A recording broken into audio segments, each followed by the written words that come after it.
minasan, konnichiwa, kau desu. Oke guys, mulai hari ini gue fix jadi satu-satunya orang Indonesia yang ada di hotel ini ya. Karena kedua orang teman gue itu sudah nggak ada di hotel ini karena sudah pulang. Nah, bukan karena dipecat, bukan karena kontraknya habis, karena memang ingin pulang saja.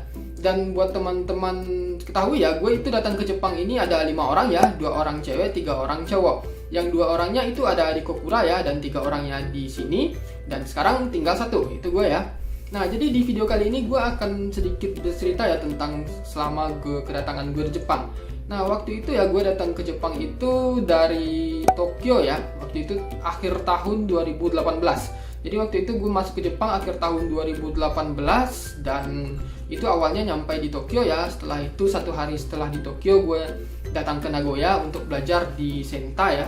Di Senta, jadi waktu itu gue di Senta selama 1 bulan. Di Senta itu kita belajar tentang kehidupan di Jepang ya, tentang aturan di Jepang, bagaimana itu di Jepang, apa saja yang harus dilakukan, aturan-aturannya, lalu lintas, sampah, hukum, segala macamnya. Nah, selama 1 bulan di Jepang di Senta itu memang kita mempelajari apapun tentang Jepang. Dan setelah 1 bulan itu, kalau nggak salah awal bulan Januari 2019, kalau nggak salah tanggal 7 itu gue udah keluar dari Senta ya, dan berangkat ke Fukuoka. Waktu itu dari Nagoya ke Fukuoka itu kita naik Shinkansen ya, pertama kali kita naik Shinkansen. Dan waktu di Shinkansen itu kita berhentinya di Kokura ya, di Kokura Eki. Jadi di Kokura Eki itu kita pisah ya, pisah, yang cewek dia di Kokura dan kita bertiga itu pergi ke sini ya, ke hotel ini. Dan itu jaraknya lumayan lama, sekitar 2 jaman. Mungkin kalau pakai mobil sekitar 1,5 jam ya, lumayan jauh juga. Nah, jadi waktu itu kita mulai kerjanya itu tanggal 8 Januari 2019. Dan kalau sekarang itu artinya udah jalan 1 tahun 2 tahun 3 bulan ya. Dan ini adalah tahun akhir gue. Nah, jadi selama 3 tahun itu, waktu tahun pertama itu kita 1 kamar ya, memang tidurnya bareng dan settingan kamar waktu itu belum seperti ini ya. Mungkin teman-teman lihat video pertama gue itu, gue ada waktu itu nge-shoot video bagaimana sih bentuk kamar waktu baru nyampe di sini. Dan itu memang benar-benar biasa-biasa saja, belum seperti ini. Dan lama-kelamaan ya, mungkin sekitar 1 tahunan itu kita mulai dibagi ya kamarnya. Jadi 1 orang dapat kamar 1 dan gue masih tinggal berdua di sini. Tapi waktu itu sudah mulai corona ya, udah mulai corona. Jadi kita 1 orang di kamar yang sebelah, berdua di sini gitu. Gue sama teman gue ya di sini. Dan waktu itu pas mulai corona itu adalah masa-masa yang paling sulit ya di hotel. Jadi waktu itu hotel kan sempat tutup sekitar 3 bulan ya, mulai bulan 4 sampai bulan 6. Mungkin teman-teman juga udah tahu ya waktu itu karena gue sempat cerita. Nah, jadi karena hotel itu sudah tutup selama 3 bulan, jadi kan liburnya panjang. Jadi salah satu orang teman gue yang tinggal bareng sama gue di sini mutusin untuk pulang ke Indonesia karena kan lumayan tuh liburnya panjang, jadi bisa pulang ke Indonesia dulu. Oke, senpai pulang dulu ya. Kali ini senpai pakai tiket mahal.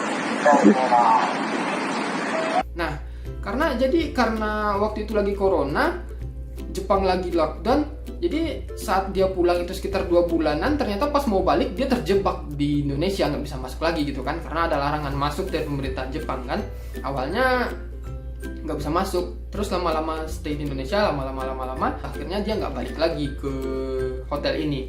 Dan itu membuat gue tinggal di kamar ini jadi sendiri ya. Makanya waktu itu gue sering bikin video di kamar itu sendiri ya, karena lebih apa ya, nggak ada yang ganggu, lebih enak kan bikin video sendiri. Karena mungkin sebelumnya teman-teman lihat itu gue bikin video itu di luar ya, jadi kebanyakan video itu di luar karena lebih tenang aja. Kalau berdua di kamar kan itu agak sulit ya, karena kadang berisik, kadang apalah gitu kan. Nah, dan sekarang bukan setahun sih, sekitar ya hampir setahun teman gue pulang. Teman gue yang berbeda kamar itu pulang ya, dan tepat hari ini dia pulang. Sebenarnya belum pulang sih, tapi keluar dari hotel aja karena itu ya, hari ini dia keluar itu tes dulu ya, tes PCR, terus juga ngurus-ngurus misalnya pengembalian akun bank, pengembalian hokeng, apa sih namanya, asuransi. Terus besoknya itu hasilnya keluar ya, dan setelah hasilnya keluar besoknya lagi baru pulang ke Indonesia. Dan kebetulan ya teman gue yang pulang itu dapat tiket lumayan murah sebenarnya.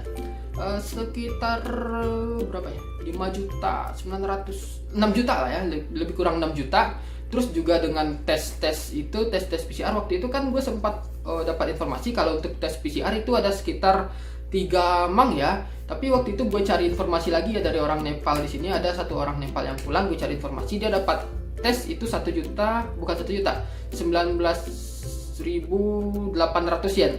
Jadi sekitar 2 juta berapa itu ya? 2 juta 200 ya, 2 juta 600 ya, sekitar gitu, dan lebih murah. Nah, maka dari itu dia tes dulu, jadi setelah nunggu hasilnya tes baru dia pulang. Nah, karena hal itu ya, itu menjadikan gue satu-satunya orang Indonesia yang tinggal di sini. Dan memang awalnya juga sebelum-sebelumnya memang nggak apa ya, maksudnya kan karena beda-beda kamar, jadi kan mungkin nemu itu ya sesekali pas bekerja aja atau datang ke kamar aja gitu kan. Tapi walaupun begitu, walaupun jarang bertemu ya, tapi suasananya itu agak berbeda ya.